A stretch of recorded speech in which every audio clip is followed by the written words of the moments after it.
আসসালামু আলাইকুম, সুপ্রিয় দর্শক মণ্ডলী।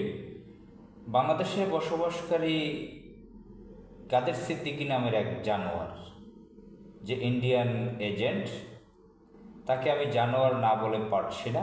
জানোয়ারের থেকে নিকৃষ্ট কিছু। ভাঙ্গা মূর্তি মূর্তি দেখে সে কান্নাকাটি করতেছে। শেখ মুজিবের চেহারা দিয়ে মূর্তি তৈরি করেছে, সেই ভাঙ্গা মূর্তি দেখে সে কান্নাকাটি করতেছে। আবেগে তার আব্বাকে মেরে ফেলেছে, অথচ সেটা মূর্তি। এটা তো মুশরিকদের কাজ। সে একটা বড় গামছা পেঁচিয়ে থাকে, বড় একটা পাঞ্জাবি পরে, মাথায় টুপি রাখে, আবার ইসলামী কথাবার্তা বলে, নামাজও মনে হয় পড়ে, কোরআনও নাকি পড়তো বুঝে বুঝে। তো এইসব আমি এদেরকে কি বলবো, গণ্ডমূর্খ, অন্ধ, জ্ঞান পাপী, মানে কোন ধরনের হিপোক্রেট ভণ্ড এরা, যে মূর্তি দেখে, অর্থাৎ এই কাদের সিদ্দিকীর যদি অরিজিনাল জন্মদাতা পিতারও মূর্তি থাকতো, সেটা যদি ভেঙে ফেলতো, তাহলে কেন কান্নাকাটি করবে সে?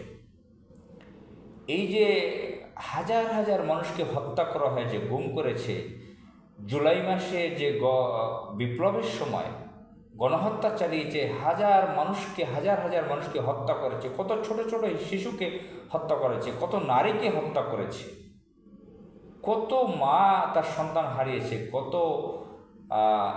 স্ত্রী তাদের স্বামীকে হারিয়েছে, কত বোন তার ভাইকে হারিয়েছে, কত ভাই তার বোনকে হারিয়েছে, কত পিতা তার সন্তানকে হারিয়েছে। তার জন্য কি সে কান্না করেছে? করেনি। কারণ সে নিজে একজন হত্যাকারী, কিলার। সে স্টেডিয়ামে দেশ স্বাধীনের পরে স্টেডিয়ামে বসে নাকি সে প্রকাশ্য বেয়নট দিয়ে খুঁচিয়ে একজন বিহারীকে হত্যা করেছিল। তার বাড়িটাও বিহারীদের বাড়ি দখল করা, বিহারীদেরকে হত্যা করেছিল। সে ছিল ভারতের এজেন্ট। এই কাদের কাদের সিদ্দিকী নাম তার।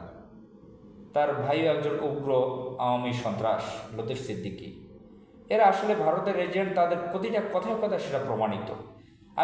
আমি তাকে এই যে ভাঙ্গা মূর্তি দেখে কান্না করে, অথচ শিশুদেরকে নির্মমভাবে হত্যা করেছে গোপালী লেডি লেন্দুদ্দর্জি, যে মেট্রো রেলে সেখানে গিয়ে কান্নাকাটি করেছে টিস্যু পেঁচিয়ে, তারই ভাই।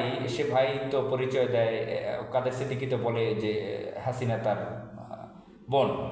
তাহলে এও আবার মূর্তি, শেখ মুজিবের মূর্তি ভাঙে কান্নাকাটি করে, অথচ হাজার হাজার লাশ দেখে, ক্ষতবিক্ষত লাশ দেখে তার কান্নাকাটি আসে না। তাহলে কি আমি বলবো, বাস্টার্ডের বাচ্চা বাস্টার্ড, নিজের জন্মদাতা পিতাকে ভুলে বারবার শেখ মুজিবকে আব্বা আব্বা আব্বা আব্বা সারাদিন, বছর পর বছর, যুগের পর যুগ, আর ইন্ডিয়ান দালালি। এই ধরনের হিপোক্রেট ভণ্ডদেরকে আমি দ্রুত গ্রেফতারের আমরা আহ্বান জানাই। দেশপ্রেমিক যারা, আমরা বাংলাদেশকে ভালোবাসি, যারা দেশকে স্বাধীন করেছি নতুন করে, এদেরকে বিচারের আওতায় আনতে হবে। এরা বাংলাদেশিরা, এরা ইন্ডিয়ান মিশন সার্ভ করতে চায় দেশে থেকে। এরা মুশরিকদের দল, যদিও এরা মাথায় টুপি, দাড়ি রেখেছে।